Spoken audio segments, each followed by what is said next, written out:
ચાલો મિત્રો, આજે આપણે બનાવીએ છીએ ભરેલા કારેલાનું શાક નવી રીતે, એકદમ મસ્ત. હવે આ કારેલા છે ને, મેં એમાંથી ધોઈને સાફ કરી અને આ માવો કાઢી લીધો છે. મેં આ માવો અંદરથી આપણે કાઢી લીધો, કૂણો કૂણો માવો છે, બરાબર. એ કાઢી લીધો. એમાં જ આપણે મસાલો કરી આ માવાની અંદર, અને આપણે કારેલા ભરવાના છે. તો કેવી રીતે બનાવવાનો છે એ મિત્રો હું તમને સમજાવીશ. અને એની અંદર આવશે એક નાનો ચમચો સિંગદાણા. તો આ બંનેને ખાંડણી અને દસ્તાથી વાટી નાખવાના. એટલું ધ્યાન રાખજો મિત્રો કે આને મિક્સરમાં વાટશો નહીં, નહીં તો આનું તત્વ જે છે ને એ બળી જશે. એ તમને બોડીમાં બિલકુલ સ્વાદ આવશે, બોડીમાં કોઈ ઇફેક્ટ નહીં કરે. નાના મોટા બધા ખાઈ કડવું ના લાગે એવું આ શાક તમને આજે રેસીપી શીખવાડું. આમ તો બધા બનાવતા જ હોય, પણ શું ઘરની રેસીપી બધી અલગ હોય છે. ઓકે મિત્રો, ચલો આપણે આગળ મળીએ. મિત્રો, આપણે જે કારેલાના મસાલાને તૈયાર કરવાનું કીધું હતું એ અંદરનો માવો આપણે થઈ ગયો રેડી, બરાબર. એકદમ પીસીને કરી નાખ્યો. ખાંડણીમાં આપણે કરવાનું. પછી આ નાખવાના હતા આપણે સિંગદાણા, 1 ચમચો નાનો. એ સિંગદાણા પણ પીસી નાખ્યા. એટલું ધ્યાન નાખવાનું. ખાંડણી દસ્તામાં જ નાખવાના, મિક્સરમાં કરશો નહીં, એનું તત્વ બળી જશે. અને ચણાનો લોટ માત્ર ને માત્ર 1 જ ચમચી મિત્રો, નહીં નાખવાનો. ચણાનો લોટ વધારે નાખવાનો નથી. પછી હવે આવશે 2 ચમચી ધાણા પાવડર, મીન્સ કે ધાણા જીરું. ઓકે મિત્ર. પછી આવશે હળદર. ઓકે. પછી આવશે સ્વાદ અનુસાર નમક. પછી આવશે આપણે મરચું. મરચું તો અમે ને બધા બહુ તીખું ખાઈએ, એટલે મારે મરચું વધારે હોય. અમે 2 ચમચી નાખી છે મિત્રો. પછી આવશે તેલ. તેલ તમને જે ભાવે, હું તો મોસ્ટ ઓફ સિંગ વાપરું છું આવી રીતે, સિંગ તેલ.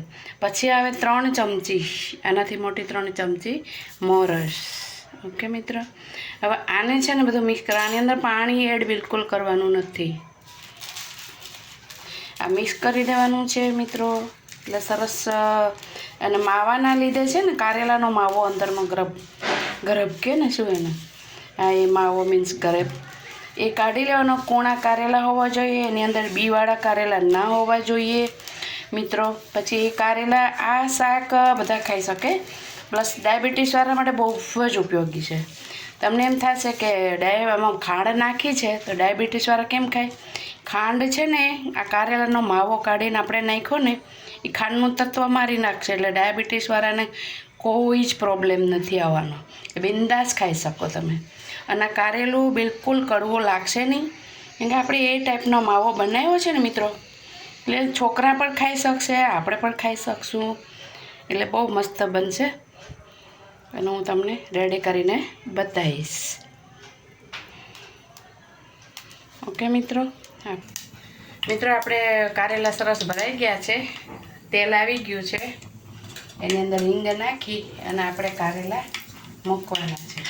કારેલા અંદર મૂકીએ એટલે આપણે તરત ઢાંકવાનું છે.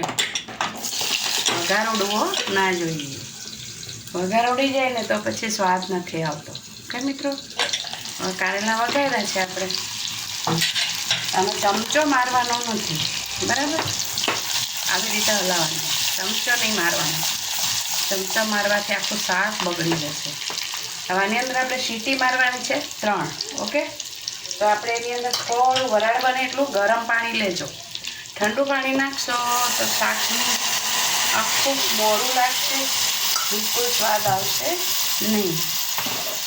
જો આટલું પાણી નાખવાનું. તેલ આમાં વધારે હોય, 1 ભરી તેલ મેં નાખ્યું.